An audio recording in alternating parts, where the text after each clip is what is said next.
come up to the microphone. So, thank you.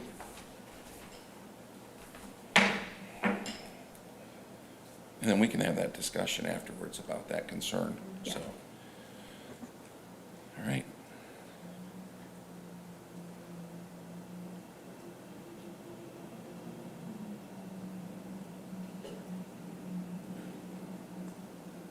We've got a little hiccup here. We got to wait 1 minute to start. The box cast clock is different from the Apple clock.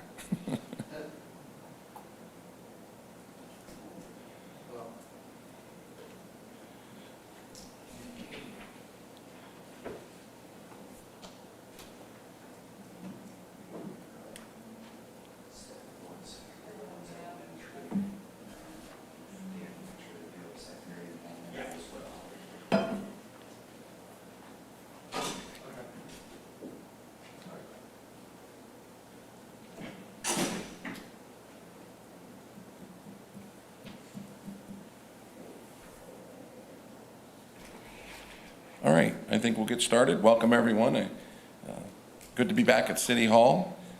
My isolation period ended last Friday, and I've had a test since then that came back negative, so I'm good to go, and it's good to be back. So that being said, just again, a couple things that I gleaned through my experience. I just think it's critical that everyone understand the importance of testing. If you've got symptoms or feel that you've come into close contact with someone who's tested positive, which would be a 15-minute encounter at less than 6 feet, as defined by CDC. And Teresa can probably correct me if I'm wrong, or any other, okay? But the big thing that happens when you test and test positive is you're isolated and there's subsequent contact tracing. And those two things are critical to controlling this.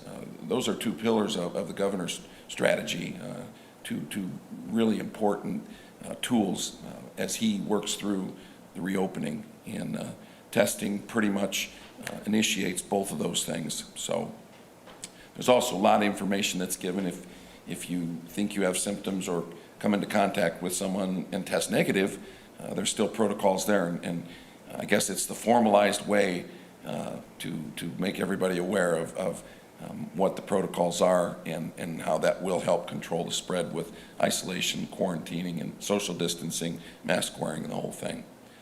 So I'm sure masks will come up again today, so I just want to reiterate, masks are they've been proven to be very effective against the spread. We can't say that enough.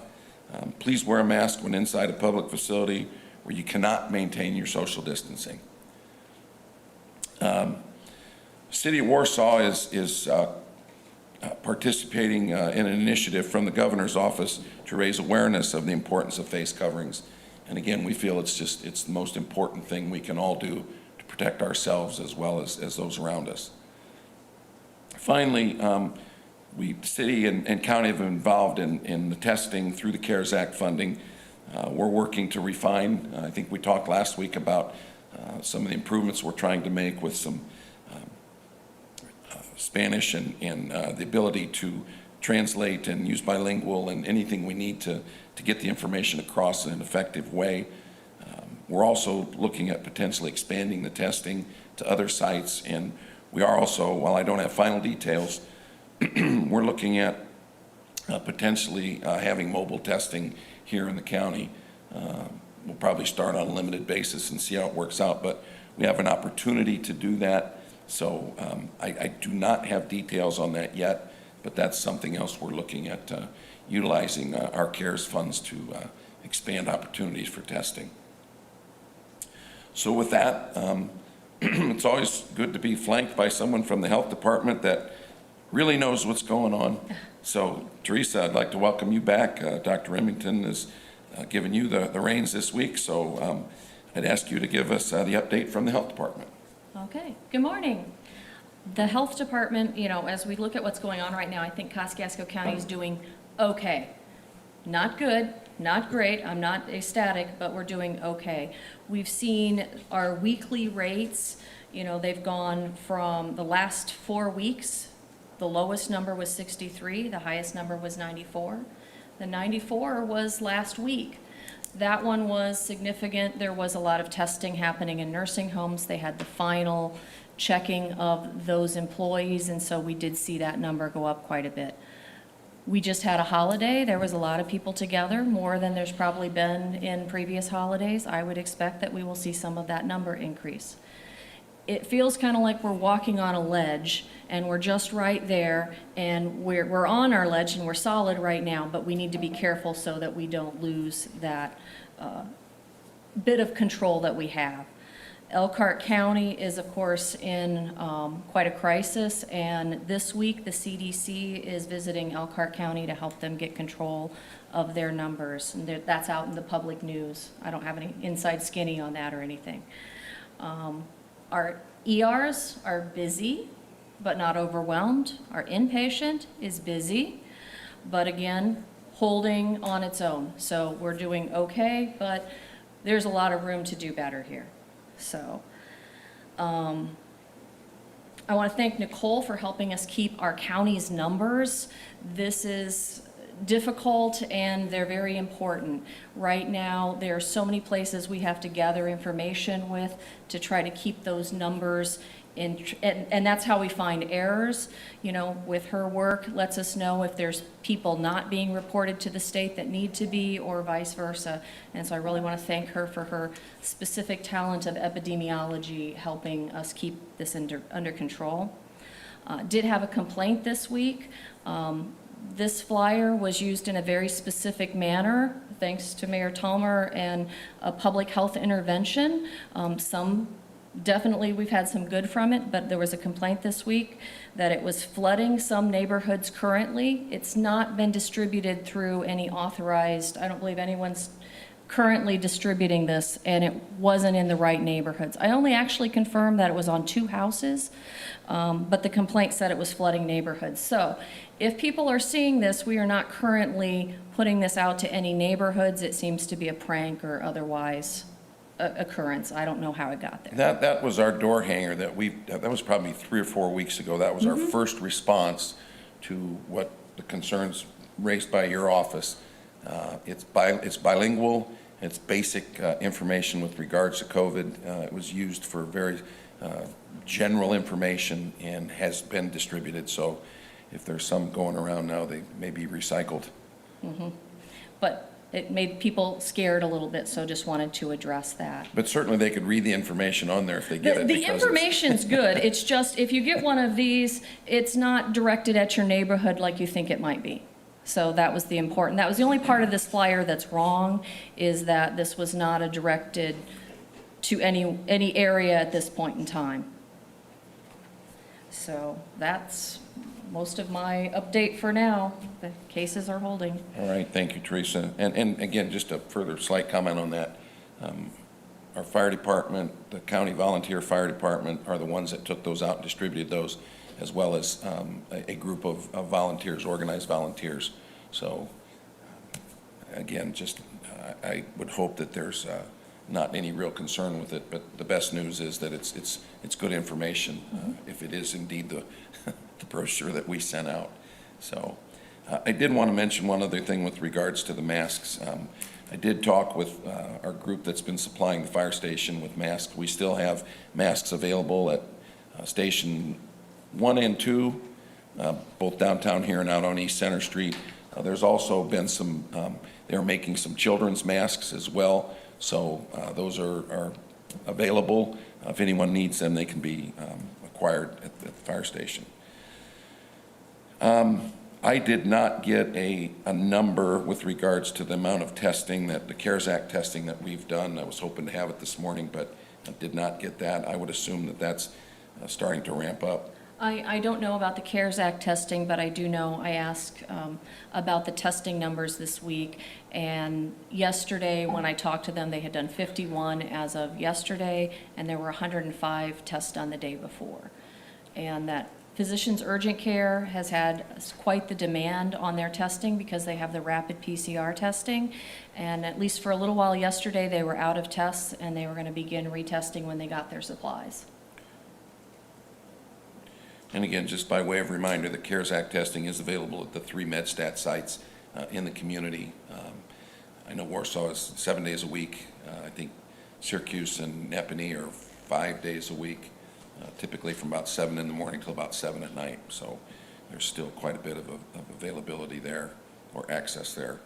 So, all right, well, Teresa, I'm sure you'll be asked a few questions here, so we'll anxiously await those, probably both of us. And David, I think you're our guest today, and Dr. Hoffert from the Warsaw Community Schools has brought along some help as he anticipates probably having some significant discussion this morning. And so I will turn that over to you, and let's talk a little bit about what's going to happen here next month with K through 12.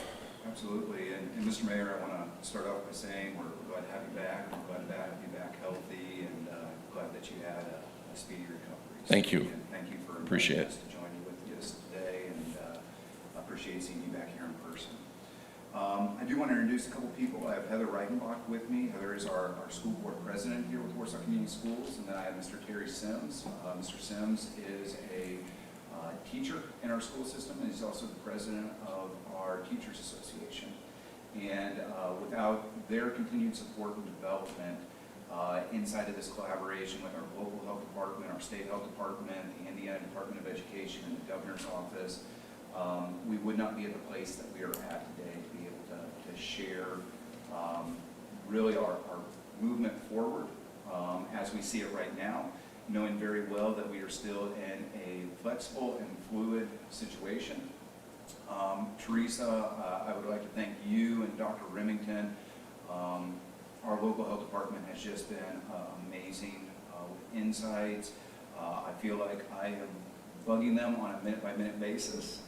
And again, it's not them acting like I am bugging them. It is me worried that I am overstaying my welcome sometimes, because I know that I call them with multiple HR questions, student questions, formation questions as we continue forward down this road. So again, a big thank you to our local health department. I could not feel more supported inside of this role of working to physically get our students back into school than what I feel by our local health department. So thank you. First of all, before we move into the August, we have a couple different updates that are taking place. Thank you. One is our secondary summer school actually started here on Monday, and it has been very successful to this point. I know that we are 3 days in. I went over and welcomed our students and staff every morning here for these last 3 days. Today I told them that they are already 20% finished with their summer school experience, and it's been very positive. It's been great to see smiling faces of students back in our schools, our teachers. And you know what? They have taken the extra health precautions to make sure that they are on the road to a successful summer school. I have been very thankful for their professionality, and once again, that comes both from our staff and from the students. We did, and as you see, again, it is required that we have masks on buses. 95% of our students came prepared on that very first day. And that was huge. The other 5%, we had masks that were waiting for them, and our bus drivers were well prepared, and our students came off of the buses very thankful, very happy to be there, and it was not an argument. It was not something that again, we were a little bit worried about how this would interact, and our students acted incredibly professionally inside of it, and you saw very quickly that the masks almost became personal statements, much as clothing choices were inside of it. So again, very thankful for that start to the secondary summer school session. We have our second session of summer school that is coming up, and that is our elementary section. That will be taking place as of July 20th. And so we have this first session, we have a little bit under 200 students that are involved in that, and then we have some other students that are involved in summer band. Also our sports team under IHSAA guidance. have started out as of July 6th. It was fun to go out there and watch our football team practice. And once again, they are taking extra precautionary measures and what they are doing, and they are following the IHSA guidelines very, very closely. Their biggest goal that they know is to do everything inside of our power to have a season, and that means that we have to be safe. That means that we need to take the precautions, and that means that we need to be doing the right things. And our coaches, our teachers, our athletes are taking that very, very seriously inside of their steps to be able to make sure that things are being able to open up safely. Graduation is scheduled to be in person on July 20th, or 17th, I'm sorry. July 20th is our summer school session. July 17th, Friday evening at 7:30 p.m. We are working under the governor's plans of the 4.5 to make sure that we have safe venues set up for the outdoor graduation. It is a limited ticketed event, so each student will have 2 tickets. Our parents or their guests of who they choose will be socially distant in the bleachers. The students will be socially distant on the football field. Once again, extra precautions are being taken to make sure that this is a safe event. Inside of it, we do encourage, that being said, anybody that has health concerns or illnesses, anytime that there is a gathering of individuals, we highly encourage them not to attend. We will have live streaming available. We are working out the final details on that. There's actually an intent to participate that is going out to students. Probably today, if it has not already gone out earlier, either last night or this morning, so that way we can get a final number of graduates that are going to be in attendance for that event, and then we will have more information coming out on both the live streaming and specific details that go along with the attendance requirements that are coming. As we look at that, that leads us really into the elementary and secondary reopening plans. And for people that are in attendance today, I provided them each 2 posters. One is the elementary, one is the secondary. There are small differences in the 2 plans, just because some things that are relative to the elementary schools might not be relative to the secondary schools and vice versa inside of it. But overall, they are very, very similar to each other. Those can be found on our website. And I do want to encourage people, what we're going through today is a lot of the Cliff Note version of our reopening plan. We realize that this is very intense. Our school website, www.warsawschools.org, and underneath a link that either says reopening plan or forward together, we highly encourage people to go there. We are going to be updating this almost daily. And we have been continually doing that on a day-by-day basis with new information as we run things past the health department. As there are even changes inside of our local community, we want to make sure that we are adapting to the necessary changes as they take place. So please go there. Inside of the overall poster that you have, there are continued links that take you directly to specific pages that are on there. You will find that if you go to our website, those are live links. So those will take you to those specific content areas, so that way you don't even have to be searching around. If you're saying, I really want to know a little bit more about COVID positive protocol, go to that link because once again, this is a team effort to be able to get there, but that means that there are a lot of details that are out there. We don't want people getting lost in specific minutia that maybe they might not be looking for, especially if they're looking for specific key areas. Also, keep going back. I can't stress that enough, that as some of these things take place and as they continue to evolve, that people are going back to those websites and checking that out. So the first thing that I want to cover is really how important registration is. Right now, we are sitting at probably about 60 to 70% registration, which is very normal for this time of the school year. Last look, we had about 460 kindergartners registered. That is almost the same exact number that we had at this time last year. We usually end up somewhere between about 525 to 550 is a normal class size that we have inside of Warsaw Community Schools. So that means that our registration process is working, but it also means that for us to fully understand the landscape, we really need parents to go on and register. It is through our Power School portal. It only takes about 30 seconds to register.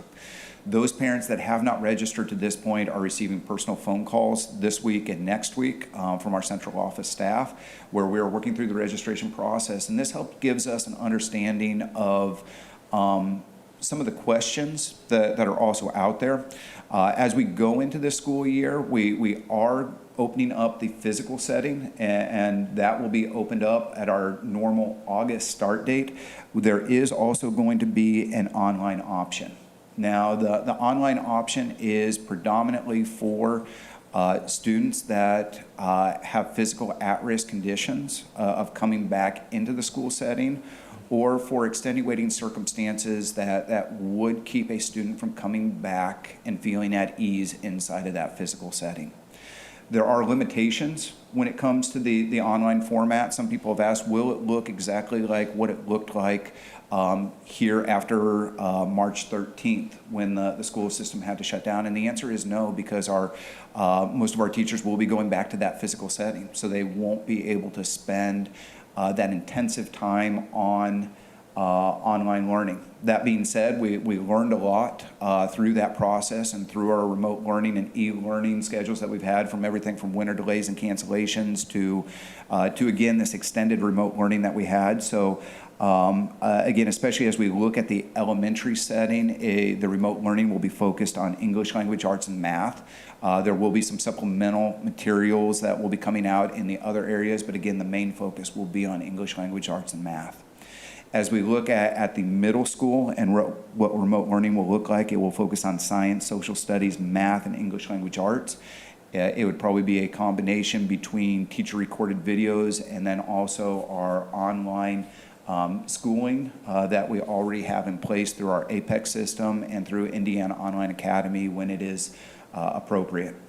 When we get to the high school, it will be mainly APEX and Indiana Online Academy, two systems that we have used before in the past. Once again, it will be limited course offerings. It won't be some of the electives that are out there.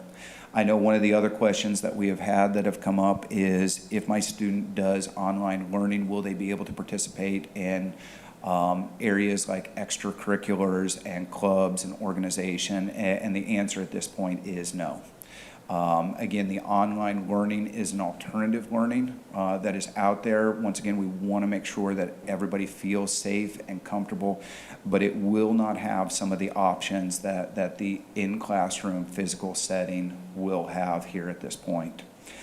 More information will be coming out. I know some people have said, what will those specific details look like? Will I be assigned to the teacher that I would want? What does that commitment level even look like? If somebody does choose the online learning, we do ask for a commitment in that there is not a movement back and forth between the online and the physical for a set time period. Right now, we are looking at that probably being at least 9 weeks, and it could be as much as a semester. Inside of that.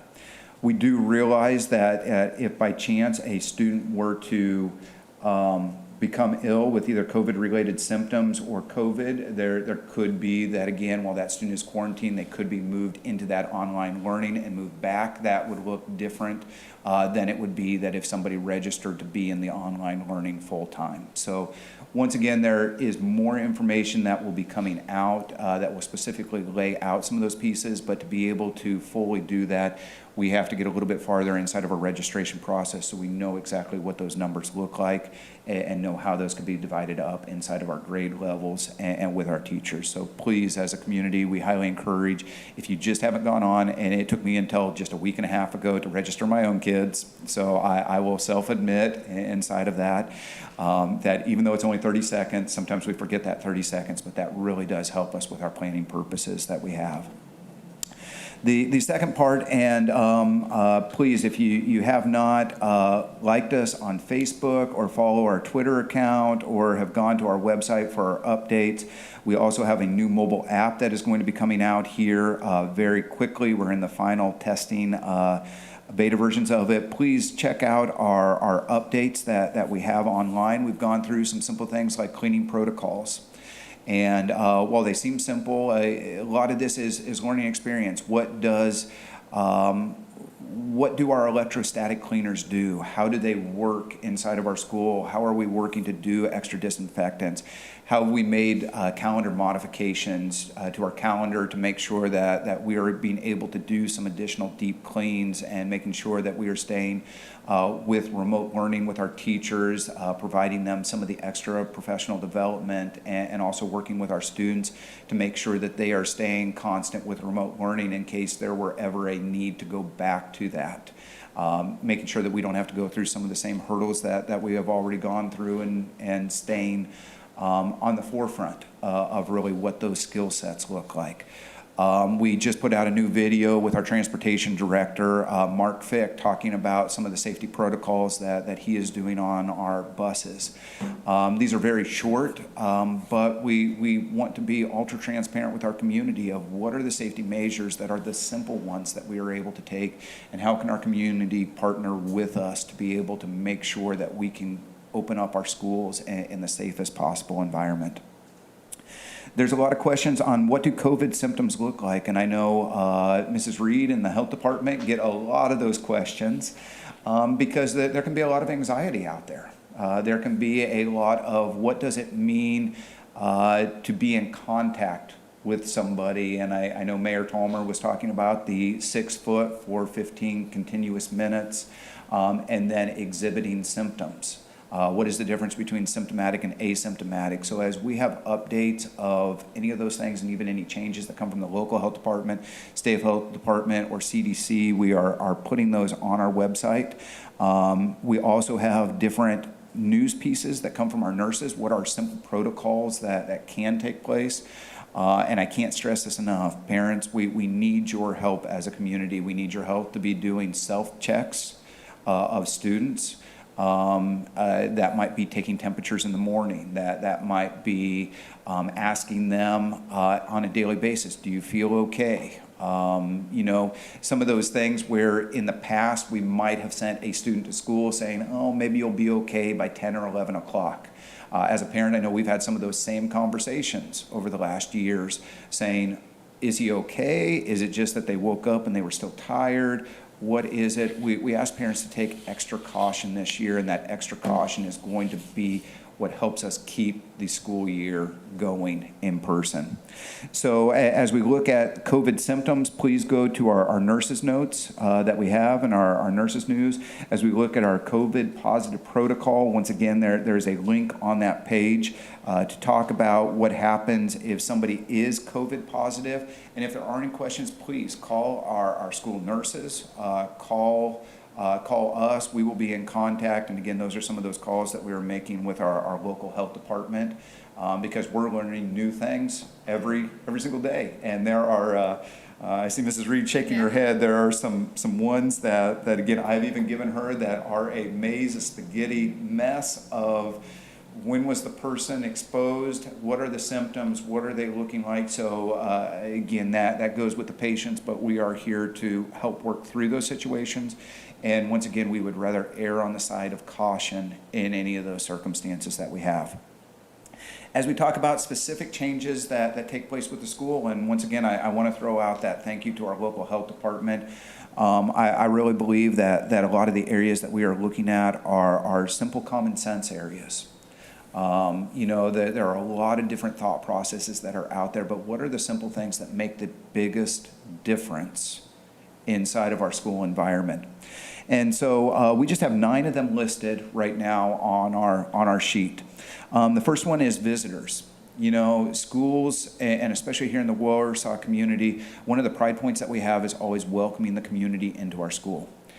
We still want to do that, but it will look different here, especially as we start out this next year. Visitors are going to be very limited inside of our school setting. And again, that just comes simply from the exposure factor. As parents even are dropping things off at schools, there is always a long list of things that are forgotten by students every single day. As they buzz in, one of the simple things that we're doing is we're just going to have a table out there in the corridor where the parent can leave that, so it's pretty much a contactless drop-off. There is not really a need for that parent to be able to come into the office. A lot of times we're going to be working through our intercom system that we have. When things can be answered through phone calls, we're going to highly encourage people to do that through phone call or emails. When it comes to additional visitors coming into our school, again, we are not going to have some of the large convocations that we've had before in the past. Instead, we're going to be doing a lot more of digital formats when we have students gathering, because the smaller that we can keep the cohort size and the more protected that we can keep them to just the population that they are around, from everything from the contact tracing to just overall safety of knowing who is in that group of students and who is there. That is going to be a key important factor that we have. So volunteers, even at this point, we love volunteers inside of our school, but we are not going to be scheduling volunteers until we get farther down the road here. When it comes to training, one of the simple things that we're going to be working with our staff in is how do we identify COVID symptoms, and where do we send them when we see the COVID symptoms. Also, that means simple things like hygiene, sanitizing procedures as well for our teachers. What does that look like in our classrooms? What does that look like in our buses? We've already started a lot of these training procedures with our support staff here over the summer. As our teachers come back, that will be a big part of their first teacher day back before our students come back, and sending them even out information beforehand of what can we do, how can we sanitize things, where can we find hand sanitizer dispensers inside of our schools, where are they set up in high traffic areas, so on and so forth. Another simple one, and this feels like we're going back to February, because I think probably my first phone call to the local health department was on hand washing. And we realize that those are simple procedures, but we are putting them in a schedule, much as we did in late February, early March. How many times a day are our students going to be washing their hands, making sure that they are hand washing before lunch, before recess, after recess. Once again, what seems like a simple process, but again, making sure that we have that on the checklist, because we know that again, the hand sanitizing and then students always are touching their faces. We know that is an important part inside of healthy procedures. When a student might have symptomatic pieces on our number 4, our clinic, we are going to be separating that student into an isolated area while their parents come to pick them up. Once again, it is just the less contact that they can have with other individuals, the better it is. Breaks, restroom, recess, lunch breaks will be scheduled by classes and groups, and this has been probably one of the biggest worries that we have from parents. You know, we still have to make sure that some things happen inside of schools. Recess is one of them. Students need recess. So how can we limit exposure as much as possible by having resource? Students need art, music, PE. They need those areas as much as we can possibly provide in a safe manner. So again, we want to make sure that they have those interactions. Students need interactions with other students. You know, that is an important part of the school environment. So once again, how do we help those interactions to take place in a safe way? And that's keeping students in specific groups and keeping them from cross exposure with other groups of students. So we're going to limit that as much as we can and keep our grade levels together, keep our students together, and keep our rotations, everything from lunch shifts to again, those recess areas, to specials. That goes into really number 6 when we talk about seating charts. We're going to have a lot more seating charts this year. And that will take place in the classroom, the cafeteria, and on the bus. On the bus, siblings will be seated together. In the classroom, space will be maximized as much as possible. Once again, we want to be very straightforward. It is hard to social distance in a school environment, and we realize that is the case. So again, our goal is to limit, but we still have to be able to hold class, and realizing that again, that does not mean that in all areas students will be able to be social distant at every moment of the classroom day or of the school day, but again, taking those extra measures and what is common sense and what is possible inside of our school setting. Probably the biggest question that we have had, and probably the biggest one I know that the local health department has had, and even we have had here as a community, is what do masks look like inside of the school setting? And this has been an ongoing conversation with Mrs. Reed and Dr. Remington of what does common sense face covering inside of schools look like? We are going to be requiring students on the bus to wear a mask. We highly recommend that students do bring a mask, and we highly encourage them that, especially in high traffic areas, that they utilize those masks. That might be in places like the cafeteria, that might be in places like the hallway setting, because as students are going from class to class, we know that there are a lot of students that are going past each other. Once again, they'll be within that 6 foot. They won't be within that 6 foot for 15 continuous minutes, but they will still be within that 6 foot. So again, those would be the areas that we highly recommend. We realize in our conversations that full face coverings inside of the classroom setting, especially with specific age groups, is not something that is truly feasible to do. Or sometimes even the most sanitary conditions. I mean, we think about kindergarten students, as much as they will be touching masks, as much as they will be moving around, those would be some of those areas that it is not highly feasible. Summer school is a perfect example of it.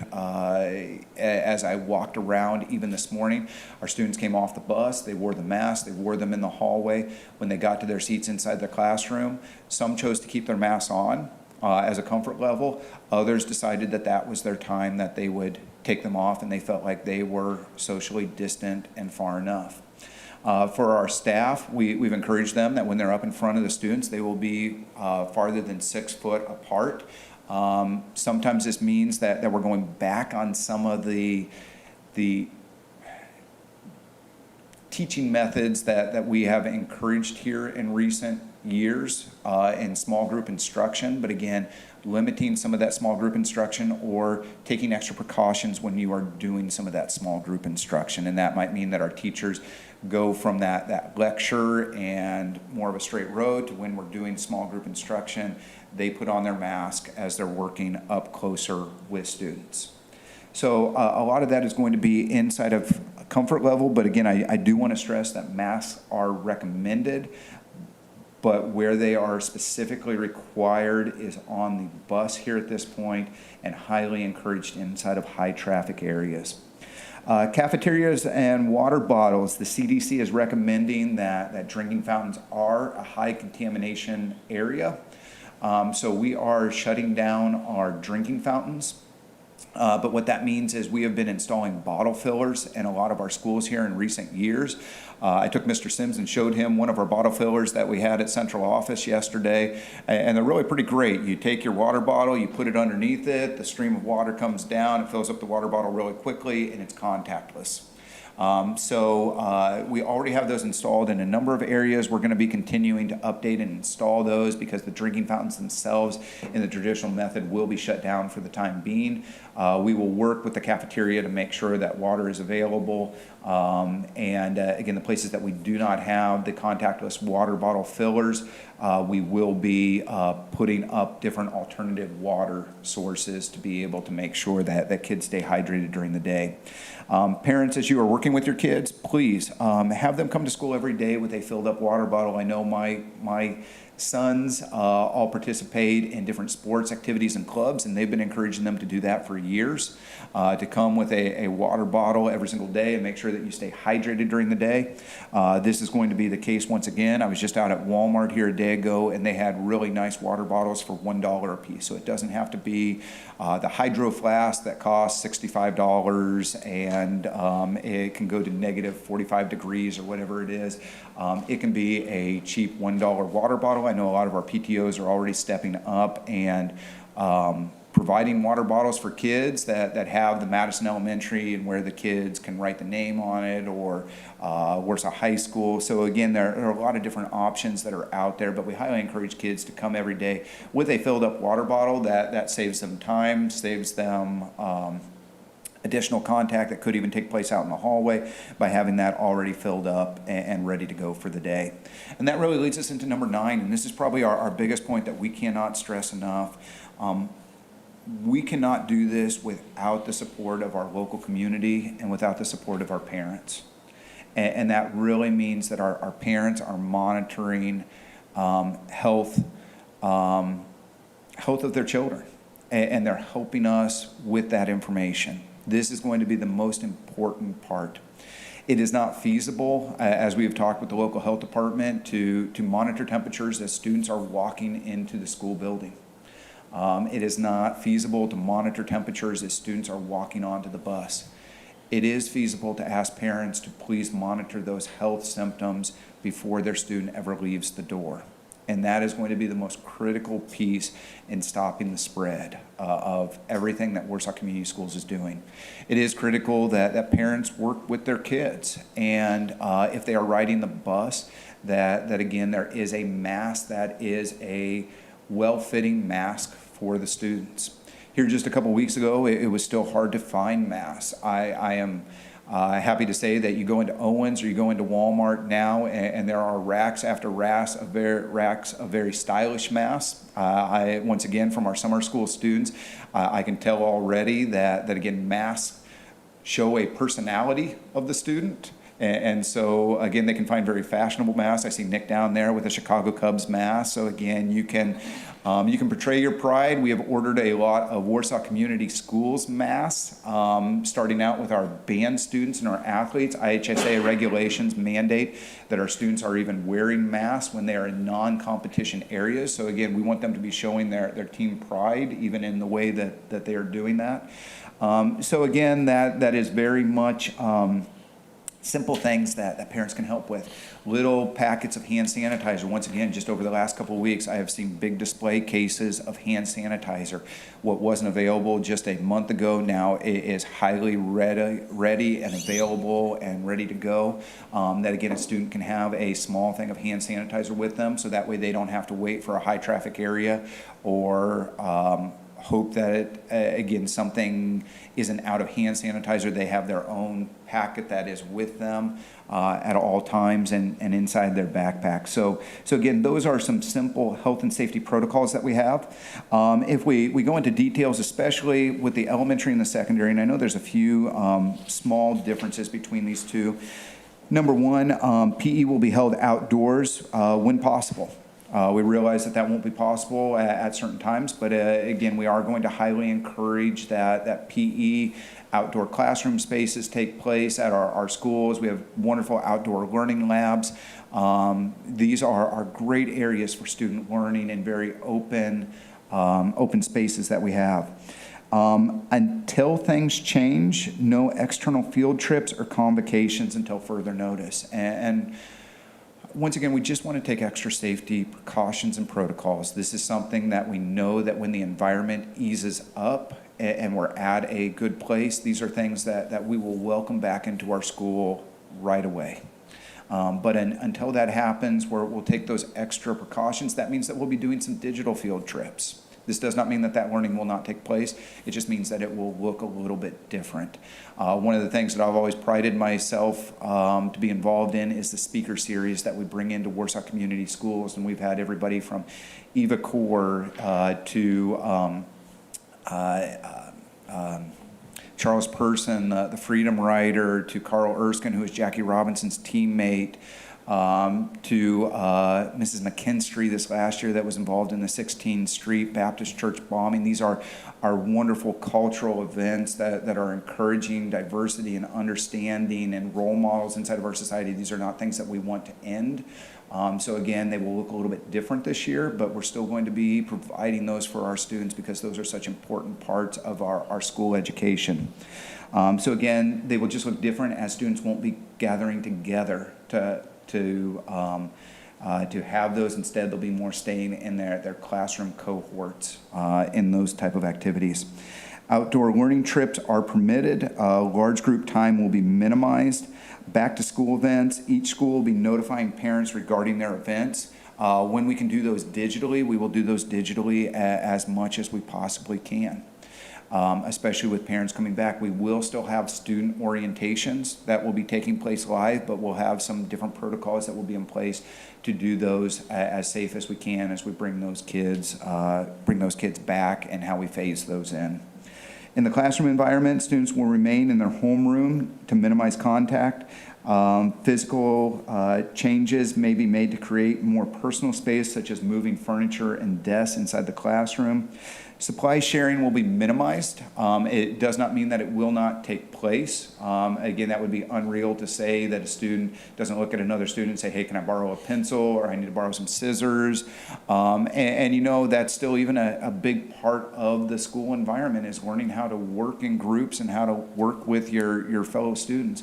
So those will still be taking place, but again, we will minimize those when they are not necessity, or when there are not ways to be able to help sanitize things in between. So again, we will work on minimizing those things. Each school will have designated staggered recesses, and that will happen with lunch times as well. So once again, we are keeping student groups minimized from being with other student groups that are there. And large spaces throughout the building will be utilized probably more so than they have ever been before. When we look at the secondary, once again, these are very, very similar in nature. When we talk about it, PE will be held outside, no external field trips or convocations until further notice. Outdoor learning is permitted. Back to school events, each school will notify. Classrooms, physical changes will be made. Supply sharing will be minimized and large spaces will be used. The additional notices that we have, all points are subject to change due to state or local health emergency mandates. We know that, once again, this is fluid, this is flexible, but we feel like we can come forward with these plans here at this point, here as we enter mid-July, because we feel like these are as solid as what we know right now inside of the health conditions that are here inside of our community. And once again, we highly encourage people to go to www.warsawschools.org. I wanted to give just a couple brief moments. Heather or Terry, would you like to say anything, either on behalf of the Teachers Association or on behalf of our school board? Can I take this off? First, I want to thank the Health Department, because you've been invaluable in our committee work. I'd like to thank the School Corporation for inviting us to partner with them to work on this plan. I represent we have over 400 members. The association sees their role not only to work with the School Corporation, but we have our own private way of communicating with our membership, and we are constantly sending out factual information about COVID and trying to dispel rumors or things that are not true about COVID. We strongly we endorse this plan. We were part of the plan, so we should, right? We endorse this plan without exception, and the one thing that I've been doing lately is, after we usually give a joint press release or joint statement to our staff, David and I do, about our meetings and what we're doing.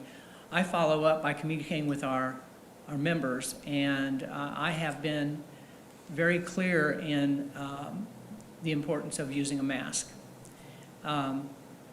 In elementary school, developing a relationship with children is important, and we think that as long as you are far enough away from the students, they need to see your face and your expression and make that connection. So I just want to thank Dr. Hoffert and the board. I started teaching in 1974, so you can do the math. David Sloan was a 6th grade student of mine. So that tells you how old I am. My diploma is on a stone tablet. So,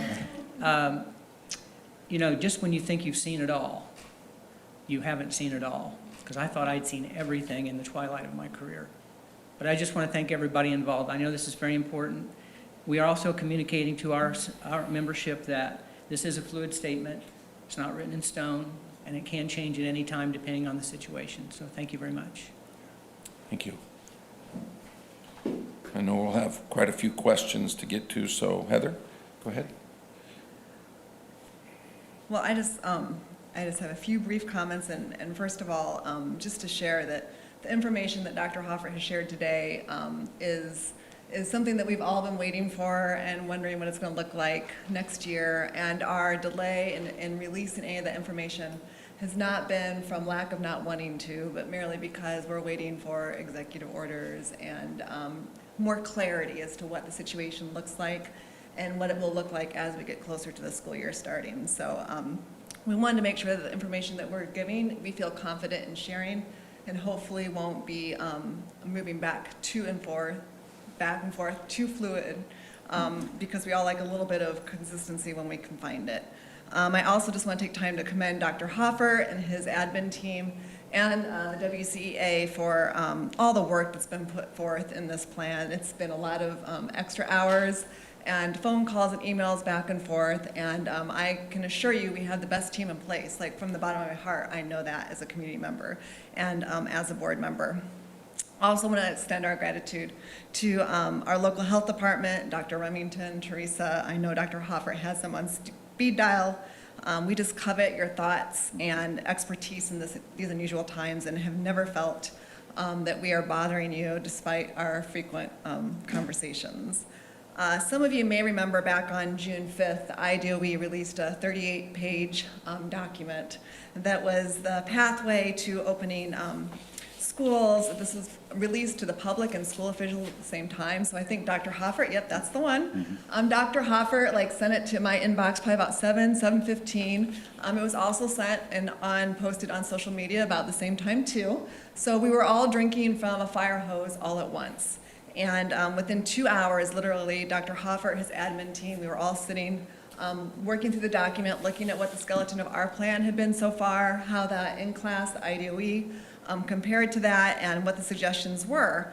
And while we were meeting, a friend texted, and she didn't know that we were meeting, and she said, I want to let you know, you are all having to deal, and I wrote this down as a quote, so I'm going to read it. You're all having to deal with the biggest challenge to public education in our lifetimes.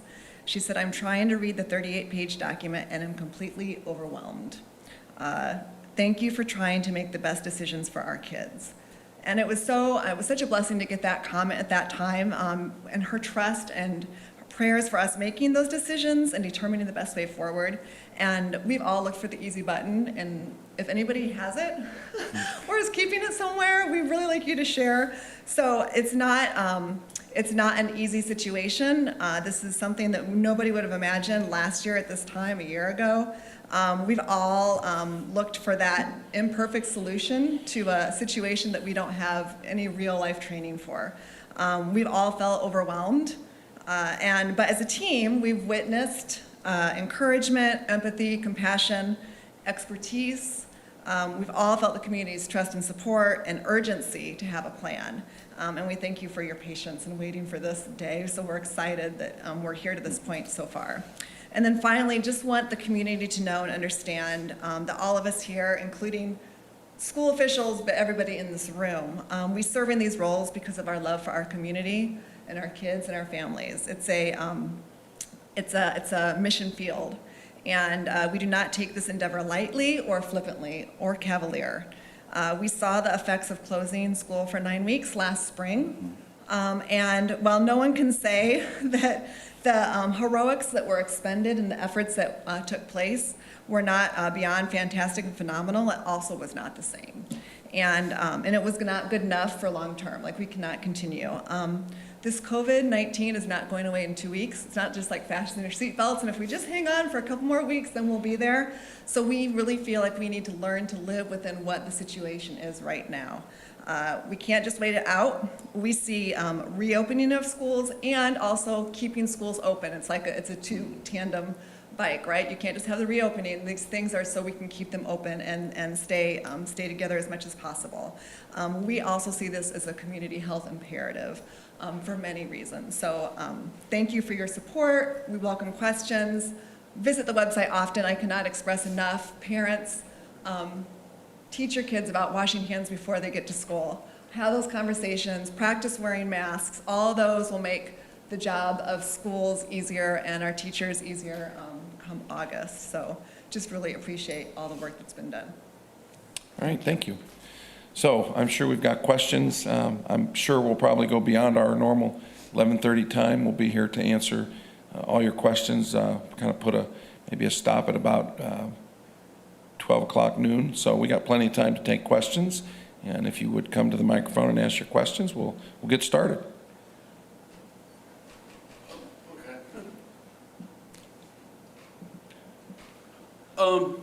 Okay, Dr. Hoffer, I know in a normal year, like if 20% of the student body gets flu, you kind of start looking at closing the school. Do you have a plan in this case if 20% of the students get COVID or something? Or? I'm going to look right over at Teresa here real quick because really what we're looking at is individual students right now and what that impact would be, and then how isolated are those specific groups. Again, what was the exposure factor? Is it community transmission that is taking place inside the classroom? Is it one classroom that would need to be shut? Is it an entire school that would need to be shut? Or is it a community issue altogether? Am I saying that kind of right, Teresa? Yeah, I would agree with that, yes. And so what we have learned very quickly is everything is almost a case-by-case basis. And right now, our biggest goal is to be preemptive to keep any of those from happening. We don't want to see any classrooms have to get shut down. We don't want to see any schools have to get shut down. So our goal is to put all those preventive measures in place that we've kind of outlined today to minimize those types of risks. There is some good news. Some of the other countries that have opened back up schools, again, have been highly successful. And as we've been reading through some of their journal articles and some of the pieces that are going on with these type of measures, they've been very much been able to keep schools open, been able to keep staff healthy, been able to keep students healthy, and been able to deal case by case with specific issues. Teresa, is there anything One of the things I would address there is that one of the goals of these plans, like when he's talking about cohorting, is that it lets us go in and look at the specific situation. If Johnny came back positive, who is around, who meets the close contact list of Johnny? And then those students would be quarantined. So we may have classes may be in place, schools may be in place, but sometimes there's going to be more absences than there would normally be because of that removal of those close contacts if there is a confirmed case in an area. But that does let us look at it. I'm amazed at some of the cohort plans. I didn't know how they were going to cohort secondary, middle schools. I just didn't know how that was going to work. And I'm like, the staggering breaks is a great idea because it keeps that number of people exposed from a case down. And that's what we're going to do, just like the workplaces are doing. If someone is sick, we're going to look for those close contacts, and we're going to quarantine the contacts and keep the sick person isolated the amount of time that's appropriate. All right. Earlier, the governor said that schools weren't going to be financially impacted. They're going to keep the same budgets. But all this plan looks like kind of expensive. Plus, we know that teachers pay a lot of stuff out of their own pocket for classroom stuff. Yeah. So I guess what kind of financial impact is Warsaw schools maybe looking at? And how will teachers maybe be financially impacted? Yeah, absolutely, absolutely, and that's a really good question. Yes, we're very thankful, and I want to throw a thank you out to our state legislature and to our governor for not cutting funds going into this next school year. That is a major worry that we had back in March, April, and May of what would even this next school year look like inside of it. So a big thank you to them because during pandemic situations, we know that the economy has been impacted, but they are putting a priority on schools. That being said, there are a number of things that we still worry about, and it's one of the reasons why we need to know really what our registration is. We missed that last 9 weeks of being able to say, hey, Johnny is coming back next year. Johnny's not moving to Texas. And you know, our students our school is funded by the number of students that we have enrolled, our ADM. So being able to know where our student population is going to be at is going to be really important with our staffing, especially as we look at some of these additional things like online options. And you are absolutely right. The costs are very high. Even as we look at leaves. If a teacher was to get sick from COVID, the way that the CARES Act is set up, again, that comes out of our CARES Act dollars. Already we looked at our CARES Act dollars, and those numbers are dwindling, and they will be gone very, very quickly. And we feel like we're just at the beginning of that. So it's going to take some very creative budgeting. It's going to take some prioritization of some things, because we know that health and safety has to be prioritized inside of this. And that's hand sanitizer, that's extra cleaning supplies, the extra electrostatic wands that we have ordered. What I would say to parents to help minimize some of those costs, we do have, and the governor is sending us some additional face masks for students. We're supposed to be getting those supplies in, but once again, those aren't, that will not cover our entire school year, or probably even really the first 3 or 4 weeks. But at the same time, these are simple things that parents can do. Hand sanitizer, once again, we highly encourage that every student have their own bottle of hand sanitizer. As we do classroom lists and we revise them going into this school year, we're going to put some things on there that aren't so much for sharing inside the classroom, but they're simple things. And once again, they're not always high dollar things. A bottle of hand sanitizer is not that much, and you don't go through it that fast. I've had a bottle in my car, and I've used it for the last 2.5 weeks. So again, there's a small expense, but the overall grand investment is really important. So yes, we're continuing to worry about budgets. We're continuing to watch closely. We're continuing to apply for any funds that we can, whether those are through FEMA or through the CARES Act. And again, we're partnering with other organizations. I do want to send a thank you out to groups like United Way. They are helping fill a number of the gaps that we have in our summer school programs. So that way we could make our class sizes smaller in those summer school programs. That way we could put a few extra measures in place to make sure that we're able to do this and do this very successfully with our students. So United Way is a perfect example of a partnership here in the community. We're going to be looking for other partnerships that are out there as well, whether that's bottled water, whether that's safety and sanitary equipment, whether that's just providing even additional masks for students that might need those. Again, we highly accept and encourage, and while we can't have volunteers so much inside of our school, this is a new way to be able to volunteer with our schools.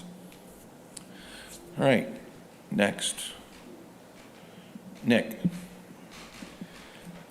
Couple questions, Dr. Hofford. First, on the seating charts and class sizes, more or less. You get your electives and your primaries that can be pretty populous with students having 20 to 25 students.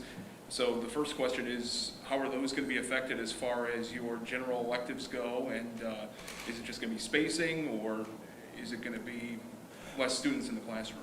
We're going to watch the class sizes really closely. We realize that there are certain things that we can't do with class sizes, but we can make accommodations inside of spaces. And so we're going to do that as much as we possibly can inside of our environment. But it goes back to a statement that we said earlier. Social distancing inside of a school to 100% is not feasible. It simply cannot happen. So again, the precautionary measures, things as the masks in the high traffic areas, the masks on the school buses, those are going to be really important factors that we put in there to make sure that our students do stay safe and that we can still have those classes. Because part of what we, and Heather said it so well inside of her statement, I mean, there is a moral imperative to have public education. We want to make sure that this generation is not a lost generation. We pride ourselves as being the #1 ranked career center in the state of Indiana. We have over 50 students that are signed up for things like construction trade this next year. We want to make sure that we're still able to provide them those opportunities. We want to do it in a safe manner, but we are doing our students, we're doing the longevity of our community a disservice if we are not still providing opportunities for our students. So our goal is to minimize as many risks as there can be in those situations, to put an extra emphasis and watch those class sizes really really closely, but understanding that there are also limitations unless there is some sort of intense increased funding, as Mr. Sloan asked about, to be able to cut our class sizes in half or do something that way it's not feasible inside of budgets and inside of the school environment that we have. And as far as, passing periods, and I guess we could look at lockers in the hallways as well. Are the passing periods going to be more staggered, first of all? And then as far as like lockers go, are those going to be spaced out, or how are lockers going to go for students? Here's the interesting thing that we've learned about lockers here in recent years, and I didn't believe it as we were going through the construction phase, probably about 6-7 years ago now. We had somebody that was leading us around, and they said, David, lockers are a thing of the past. Students do not use lockers. And I thought back to my own traditional education, and I'm like, I always used a locker. I was kind of almost a little bit insulted by that, and I thought Warsaw students are different. They use lockers. Most of our students don't use lockers. With us going to a digital environment, and a lot of times their textbooks are digitally on their iPads, they're carrying around their iPad all day long. A lot of times they have their backpack that is with them, and very rarely are lockers used. Sometimes they're used more for like sports equipment that they might have or things for their clubs. We are going to encourage students not to bring extras in. I know during summer school, an old tradition that used to be there because they're kind of just groggy coming out of bed was they would always bring their blankets with them to summer school. We said no blankets this year. You can't bring your blankets with you. We're going to be more stringent on food and drink coming in, which is going to be a killer for me personally. I'm always carrying around my Starbucks coffee cup with me, so I'm going to have to create a few new traditions. But when it comes to lockers, we've had students turn in their lockers really after the first day saying, I'm just not going to use them. So again, that's become kind of a norm inside of what we do. When it comes to passing periods, once again, at the secondary level, especially the high school, we know that it can't be as much of a staggered passing period. There are things that we can do in spreading out, definitely with the cafeteria. We have some plans in place, and Mr. Akers and his staff have been working on them and actually are going through some of those plans right now to utilize some areas inside of the upper Tiger Den as secondary cafeteria to be able to spread people out. So those are some of the more simple common sense things that we can do. And once again, if it is high traffic areas, that's where we highly encourage students that, again, those would be the areas, especially as they're thinking about mass, that again, those might be the areas that they want to consider using a mass more, because again, it is higher traffic and there is still limitation because students still need to get from one class to another inside of the high school setting especially. Mr. Spalding, I think you have a question. Yes, I was curious, Dr. Hoffert, how much CARES money did the school district receive? How soon do you think that'll be exhausted? And to what degree are you going to be depending on more federal aid? Yeah, that's a wonderful, wonderful question. We received a little bit over, I believe it was right at $700,000 in CARES Act dollars. I know there were a couple different modifications that went back and forth, and then there were some questions still between the IDOE, because those CARES Act dollars that were allocated to us not only go to us, but they also go to the private schools as well. And again, I know there is still a little bit of debate that's being held up in the courts on how that is divided between private schools and public schools. So again, right now we have followed all the guidance from the Indiana Department of Education and from the governor's office that has come down. The question is, how quick will it be expended? The biggest chunk of those dollars actually is allocated, and again, it can be reallocated later on if it is not utilized, but if an employee were to become sick. And that goes really into the CARES Act formula. And again, we were going through some of these leaves actually with Mr. Sims yesterday, and what that looks like. If an employee tests positive until December 31st, and again, it is only with a positive test, it is not presumptive symptoms or I think I might be sick. It is, it has to be test positive the way that I understand it. Then the CARES Act actually comes in and compensates for wages, so it does not go against sick days or personal days. So again, that's where we assume that the majority of CARES Act dollars will actually go, besides PPE equipment. So again, the question is, how quick will that be exhausted? I hope that it is not exhausted quickly at all, because that means that our staff is staying very healthy. and is staying well. Equipment is very expensive. I know just in ordering extra electrostatic sprayers, PPE equipment, additional masks. I know we talked about very quickly, and just in PPE equipment, we were over $100,000 already, and I mean, we're only looking at just the beginning of that. We will definitely accept any help that we can get from federal, state, or local funds, especially when it comes to things like PPE equipment. Because again, all of this comes out of the same budget. When we're talking about class sizes, that comes out of the same budget that again, health and safety equipment, PPE equipment would come out of once those CARES Act dollars are exhausted inside of it. So it does go very quickly. I wish I could give you an exact date of when it would be exhausted, but I know yesterday our CFO, anything that we say we're going to use CARES Act dollars for, she automatically goes, whoa, wait a second. We don't know what's going to happen with employee sickness. And once again, as we filled out our application, we put the majority of it towards that. So we could do that. And once again, the way that I understand that goes until December 31st under the laws that are currently set up the way that they are right now. Follow up? Dan? I'm a little unclear. When flu season arrives, how are you going to differentiate? And Mrs. Reed? You look this way.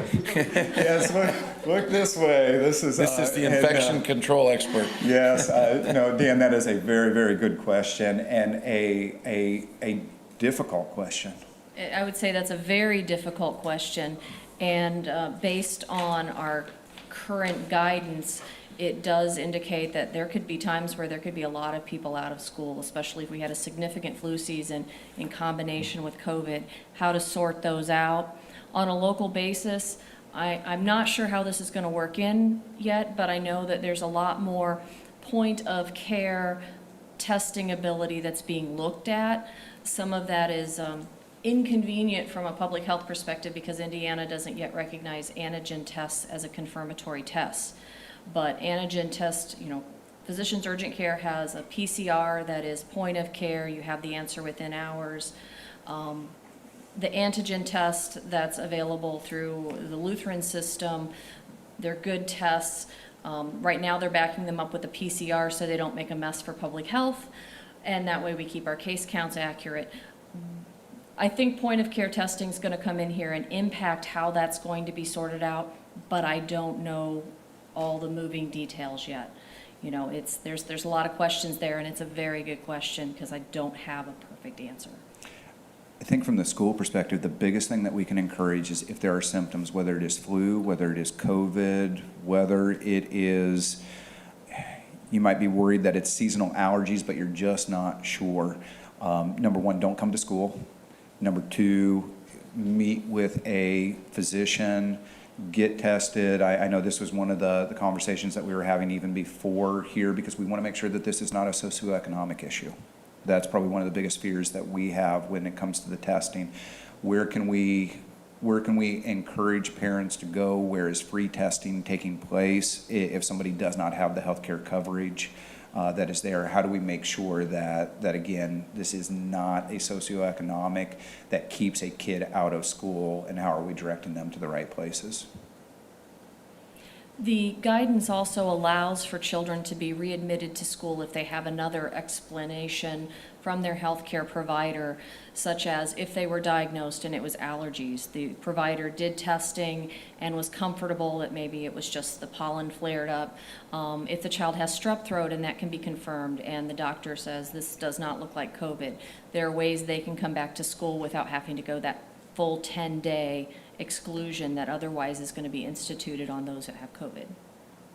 So that document, I asked Nicole to maybe put it out with our things today. It's from the state of Indiana, and this is one of the clearer documents that I've seen on, and it was designed specifically for schools.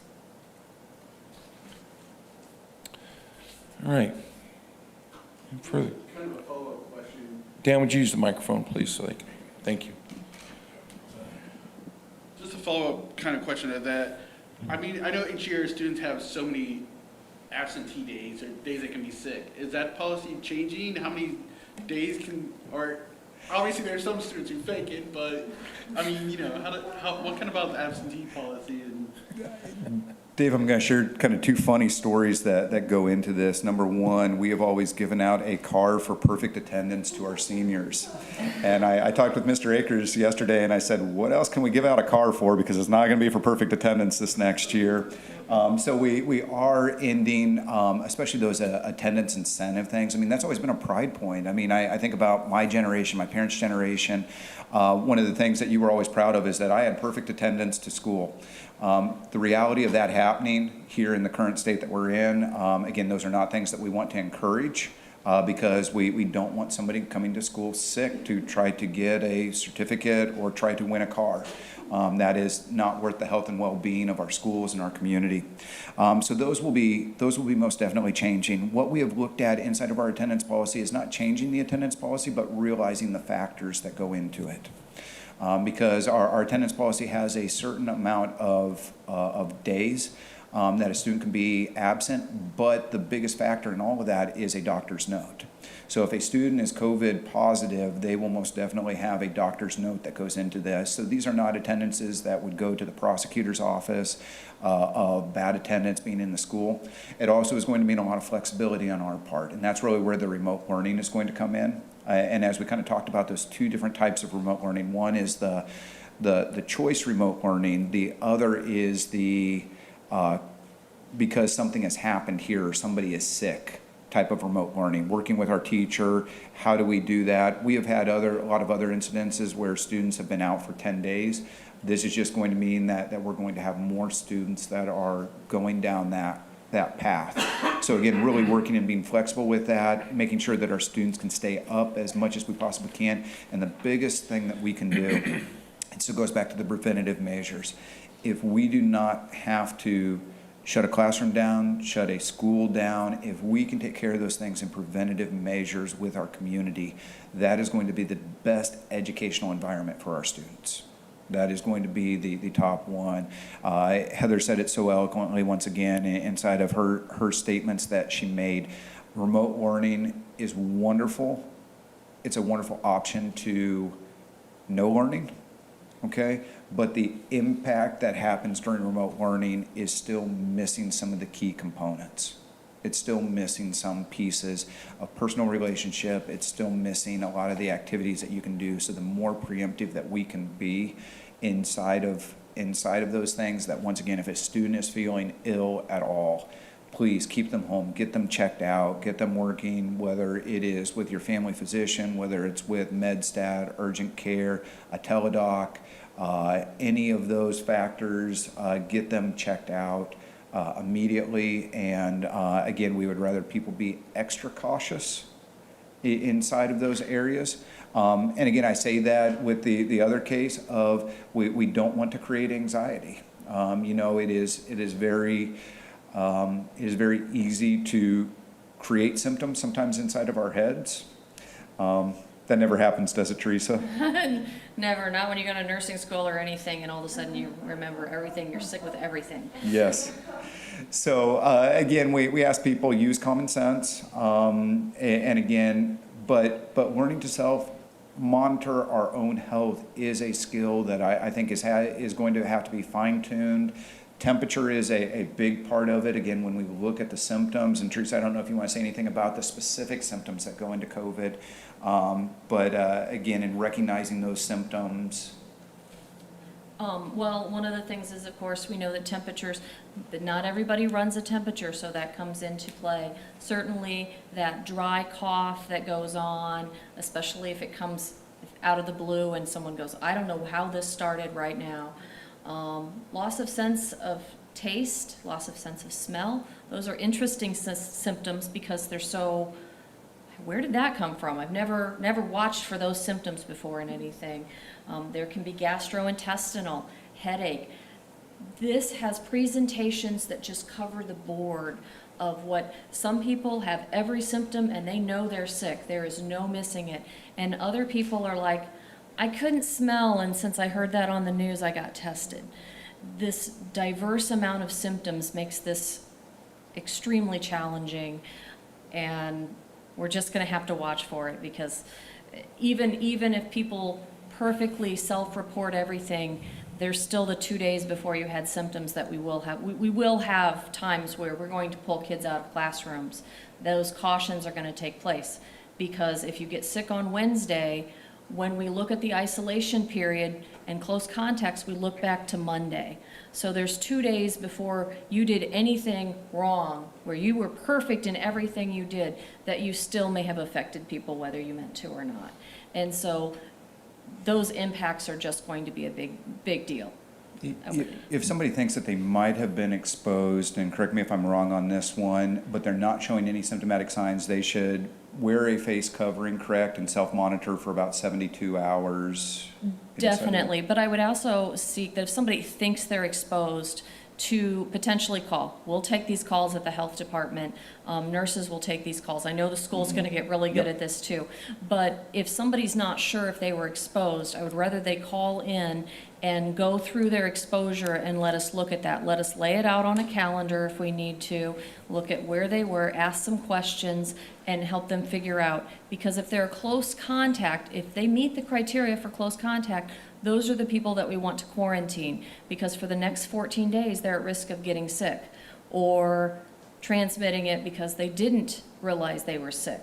And so that's where we have to take those measures, where there is an intervention. It's not entirely preventative, but it's preventative from creating those big clusters that can pop out. If I may, I just want to be clear on this. If Johnny in the 3rd grade gets a fever on Wednesday, what's going to happen in our schools? If you could just give me a hypothetical understanding of what you envision.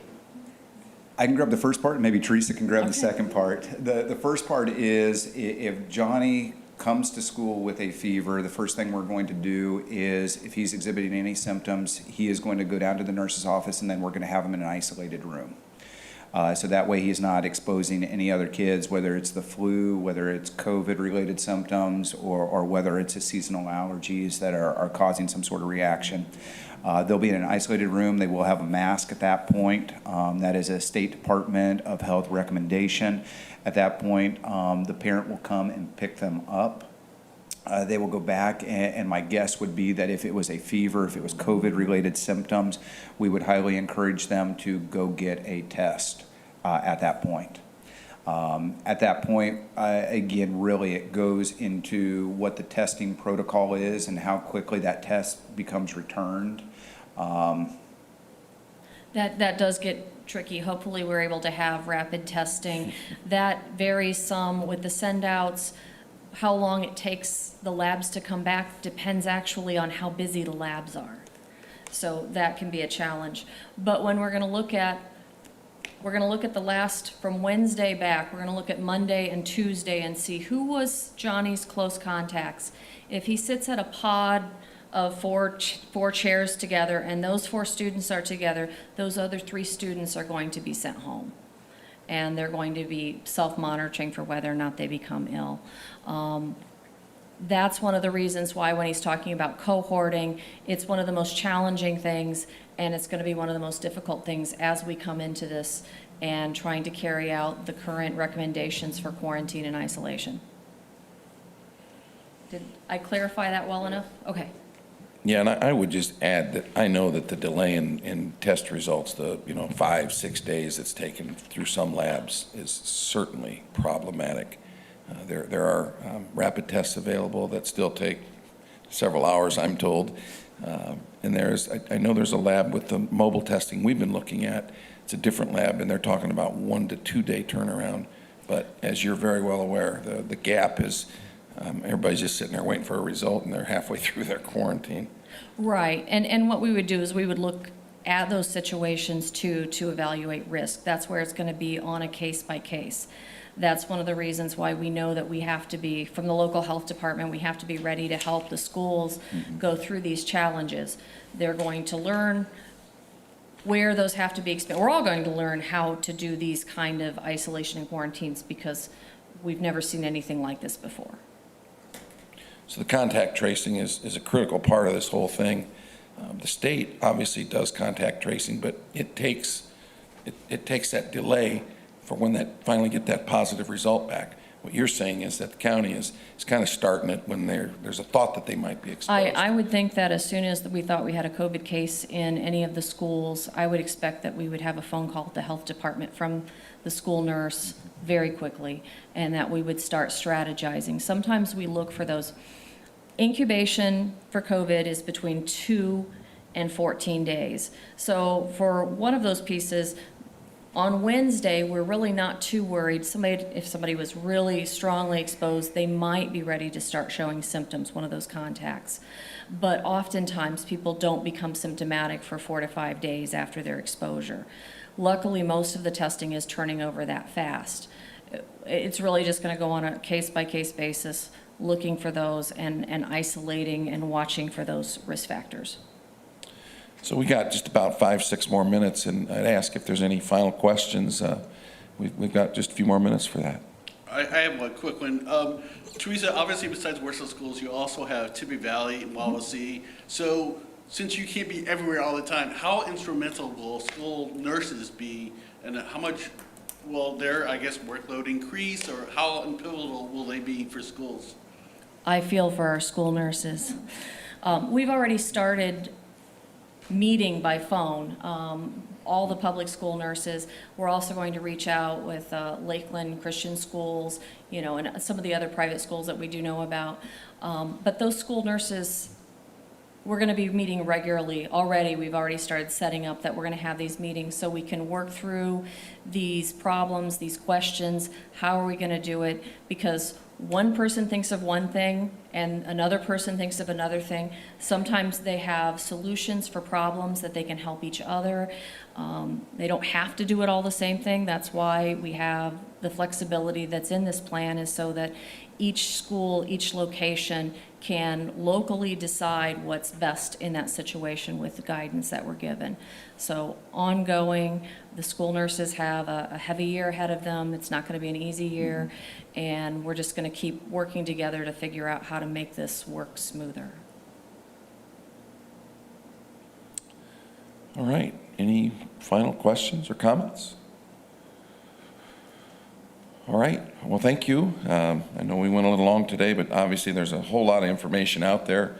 I think we're going to have we're going to continue at least for another week doing weekly press conferences, and we'll see how the information that needs to get out comes along. But at least for next week, we will meet again at 10:30 here at City Hall. So thank you all. Thank you, the school corporation, Dr. Hoffert, nurse. Thank you so much. And again, I always have to express my gratitude for the position that you're both in, and how important it's been that we've been so reliant on public health information to guide our decision making. And I don't envy you the task that you have, Dr. Hoffert. Hopefully it'll be the best for the majority of folks, but it's obviously I'm in that position at times myself, and you just try and do what's best. As you said, you take the information, and delaying a little bit and waiting till the last minute's not all bad, because you get the most current health information to make that final decision. But I know everyone has said today, this is all in a state of flux. What you've talked about today could change on a dime, and everyone has to be prepared for that. So thanks again. All right? Thank you. All right.